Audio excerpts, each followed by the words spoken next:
நாடு முழுவதும் நடந்திருக்கின்ற வாக்கு திருட்டை பற்றி ஆதாரங்களுடன் எங்கள் தலைவர் ராகுல் காந்தி அவர்கள் நாட்டிற்கு அம்பலப்படுத்தியுள்ளார்.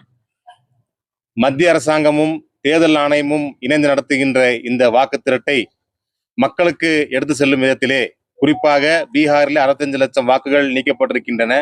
அதில் பெரும்பான்மையான வாக்குகள் இஸ்லாமியர்கள், கிறிஸ்துவர்கள், தாழ்த்தப்பட்ட மக்கள். எனவே இந்த மக்களிடத்திலே கொண்டு சேர்க்க வேண்டும் என்ற அடிப்படையில் தமிழகம் முழுவதும் தமிழ்நாடு காங்கிரஸ் கமிட்டி சார்பில் தலைவர் செல்வ பிறந்தகிற தலைமையில் 1 கோடி கையெழுத்து இயக்கம் நடைபெற்றுக் கொண்டிருக்கின்றது. அதன் ஒரு பகுதியாக தமிழ்நாடு காங்கிரஸ் சிறுபான்மை துறையின் சார்பாக இன்று தமிழகம் முழுவதும் அனைத்து மாவட்டங்களிலும் பள்ளிவாசல்களுக்கு வெளியே இஸ்லாமிய மக்களிடத்திலே இந்த ஓட்டு திருட்டை பற்றி எடுத்து கூறி அதற்கு ஆதரவாக கையெழுத்து இயக்கத்தை நடத்தி கொண்டிருக்கின்றோம்.